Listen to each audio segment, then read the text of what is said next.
로마서 1장 1절에서 7절까지의 말씀을 봉독하겠습니다. 예수 그리스도의 종 바울은 사도로 부르심을 받아 하나님의 복음을 위하여 택정함을 입었으니 이 복음은 하나님이 선지자들을 통하여 그의 아들에 관하여 성경에 미리 약속하신 것이라.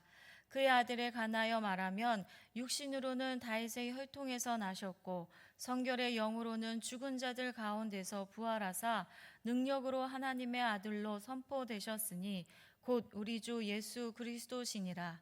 그로 말미암아 우리가 은혜와 사도의 직분을 받아 그의 이름을 위하여 모든 이방인 중에서 믿어 순종하게 하나니 너희도 그들 중에서 예수 그리스도의 것으로 부르심을 받아 자니라. 로마에서 하나님의 사랑하심을 받고 성도로 부르심을 받은 모든 자에게 하나님 우리 아버지와 주 예수 그리스도로부터 은혜와 평강이 있기를 원하노라. 아멘. 오늘부터 로마서로 시작합니다. 먼저 이 편지에 쓰여진 배경을 살펴보면 이 편지를 쓴 사람은 사도 바울입니다. 바울은 고린도에 머물던 때에 3차 전도 여행을 마무리하면서 이 편지를 기록했습니다. 그는 예루살렘으로 구제 헌금을 들고 가는 길이었습니다. 후에는 서바나 오늘날 스페인까지 복음을 전하고자 하였고 로마 교회를 선교의 본거지로 삼고자 했습니다. 로마 교회는 오순절 성령 강림 때 흩어진 성도들과 상인, 노예, 유대인 신앙인들에 의해 세워진 교회입니다. 이 교회 안에서 유대인과 이방인과 함께 있었습니다. 당시 로마 황제는 유대인들을 로마에서 추방시켰다가 황제 네로 때에 그들이 돌아오게 되었습니다. 그러다 보니 교회 안에 긴장감이 생기면서 유대인 성도들은 율법과 정통을 강조했지만 이방인 성도들은 은혜와 자유를 강조했습니다. 이런 상황 속에서 바울은 로마 교회에 편지를 보냅니다. 단순히 안부를 전한 것이 아니라 그들을 하나 되게 하고 복음의 중심을 다시 붙잡게 하기 위해서였습니다. 오늘 우리가 읽은 1장 1절부터 7절까지는 로마서의 첫 인사말입니다. 사실 이 인사말에는 바울 자신의 정체성과 복음의 기원, 복음의 중심이신 예수 그리스도와 복음 안에서 부름받은 우리가 누구인지를 전하고 있습니다. 1절의 말씀을 보면 예수 그리스도의 종 바울은 사도로 부르심을 받아 하나님의 복음을 위하여 택정함을 입었다고 말합니다. 바울은 나는 예수 그리스도의 종이라고 자신을 소개하고 있습니다. 종은 노예라는 뜻입니다. 자유롭지 못하고 주인께 속한 존재로 바울은 더 이상 자기 인생의 주인이 자신이 아니라 오직 예수 그리스도가 주인 되신다고 고백합니다. 이어서 사도로 부르심을 받았다고 말합니다. 사도는 보냄을 받은 자, 파송된 자로서 바울은 스스로 된 것이 아니라 하나님의 부르심으로 세워졌습니다. 그리고 하나님의 복음을 위해 택정함을 입었다고 고백합니다. 이 고백의 의미는 바울의 삶 전체가 복음으로 구별되었다는 것을 선언한 것입니다. 여기서 바울은 어떤 직분이나 역할을 위해 구별된 것이 아니라 하나님의 복음을 위해 구별되었다고 말합니다. 하나님의 복음을 위해 구별되었다는 것은 옛 삶을 버리고 세상과 타협하지 않는 것입니다. 바울은 예전에는 바리새인 중에 바리새인으로서 율법을 위해 살았습니다. 그러나 이제 그는 과거의 자랑, 율법의 의를 배설물처럼 여기고 오직 그리스도를 아는 지식이 가장 중요하다고 고백합니다. 바로 바울은 복음을 위해 구별되어 살았습니다. 그의 학문과 경험, 고난, 그의 약함까지도 복음을 위한 도구로 쓰임을 받은 것입니다. 우리도 마찬가지입니다. 하나님은 우리를 복음을 위해 세우셨습니다. 그래서 가정에서, 일터에서, 교회에서 우리의 존재가 복음으로 드러나야 합니다. 바울처럼 모든 성도는 복음을 위해 택정된 자입니다. 우리가 일터에서 믿음을 지키며 진실될 때 가정에서 가족을 사랑하고 기도하고 믿음으로 전할 때, 교회에서 서로 이해하고 사랑할 때 바로 그것이 복음을 위해 세워진 삶입니다. 이제 바울은 그 복음이 무엇이며 어디서 왔는지를 분명하게 설명합니다.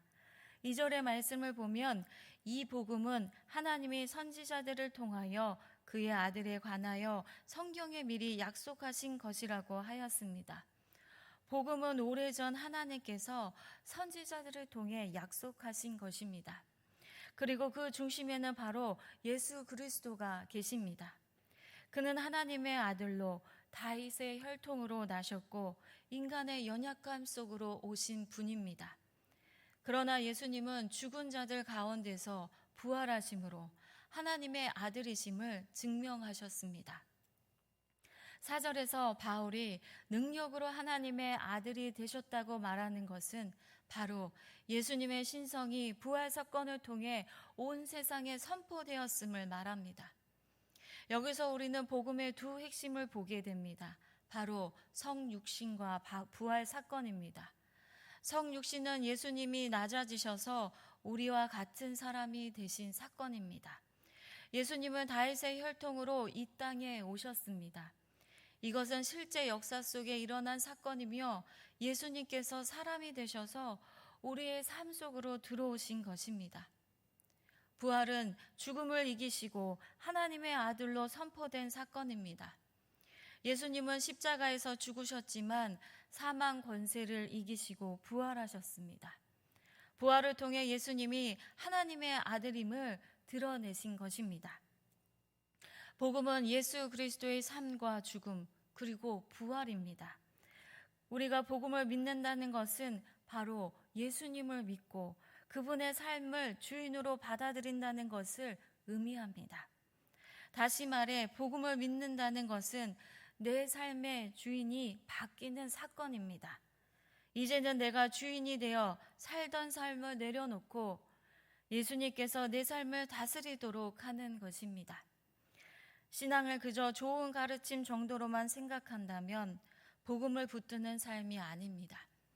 복음은 예수님을 내 삶의 주인으로 모시고 살아가는 모습입니다. 예수님이 내 삶의 주인 되셨다는 것, 그것은 사랑과 용서로, 진실함과 성실함으로, 섬김과 겸손으로 드러나야 합니다. 그럴 때 우리의 삶 전체가 복음으로 구별된 삶으로 되어가는 것입니다.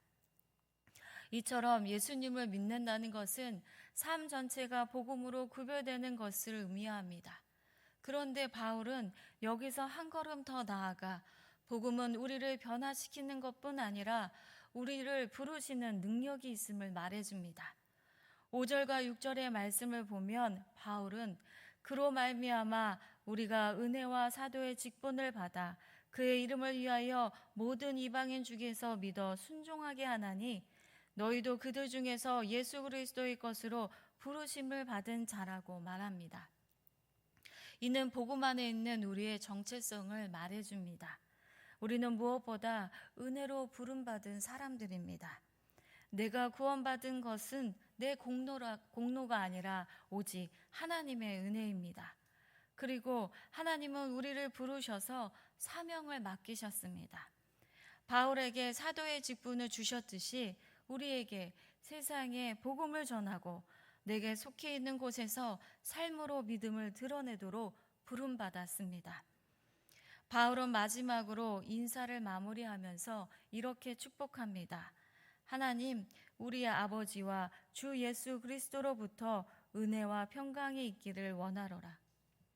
이 은혜와 평강은 하나님과의 관계 속에서 주어지는 선물이며 그 은혜를 받은 자가 누리는 삶의 상태입니다. 복음을 받아들인 사람은 언제나 은혜와 평강으로 살아가야 합니다. 사랑하는 성도 여러분, 바울은 자신을 복음을 위해 부름받은 종으로 소개하면서 복음의 중심이 예수 그리스도임을 선포했습니다.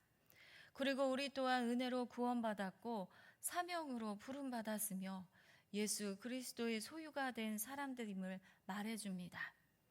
그러므로 우리의 삶은 복음을 아는 데 머물지 않고 복음으로 구별된 삶이 되어야 합니다. 사랑과 용서, 진실함과 성실함으로 섬김과 겸손으로 살아갈 때 우리의 삶을 통해 은혜와 평강이 드러나고 세상 속에서 예수 그리스도의 향기가 흘러가게 될 것입니다. 오늘 주신 말씀을 마음에 새기며 복음으로 구별된 삶을 살아가기를 주님의 이름으로 축복합니다. 기도하겠습니다. 사랑의 하나님, 우리를 주님의 자녀로 삼으시고 복음의 사명으로 부르심을 감사합니다. 이제 우리의 삶이 더 이상 내 것이 아니라 주님의 것임을 기억하며 사랑과 진실함과 섬김으로 살아가게 하시어 우리의 삶이 복음으로 구별된 삶이 되게 하옵소서. 날마다 은혜와 평강으로 우리를 채워주시고 우리의 삶을 통하여 예수 그리스도의 향기가 세상 가운데 흘러가게 하옵소서. 우리 안에 아픔과 고통 중에 있는 성도들이 있습니다. 육신의 질병으로 고통 중에 있는 성도들, 마음의 상처로 아픔 중에 있는 성도들을 주님의 위로와 치유의 손길로 더하여 주시고 눈물을 닦아 주옵소서. 고난 가운데서도 하나님의 일하심을 믿고 주님 마음을 붙들며 회복의 길을 걷게 하여 주옵소서. 오늘도 우리의 가정을 주님의 은혜로 붙들어 주시고 복음으로 하나 되게 하옵소서. 세상의 유혹과 시험이 몰려올 때 믿음으로 담대히 살아가는 가정 되게 하옵소서. 우리의 자녀들 세상에 놓일 때마다 하나님의 은혜와 보호하심으로 지켜주시고 사람이 아니라 주님만을 의지하는 자녀들 되게 하옵소서. 다가오는 수능과 수시를 준비하는 우리 고3 자녀들을 붙들어 주시고 두려움 가운데 있을 때에 평안을 주시며 지혜와 건강을 지켜 주옵소서. 크신 하나님의 뜻을 믿고 의지하여 주님의 자녀로 살아가게 하옵소서. 오늘도 복음의 능력으로 우리를 담대히 살아가게 하시고 그리스도의 사랑으로 서로를 품고 기도하며 주님 안에서 거룩하고 아름다운 공동체를 이루게 하옵소서. 예수 그리스도의 이름으로 기도합니다. 아멘.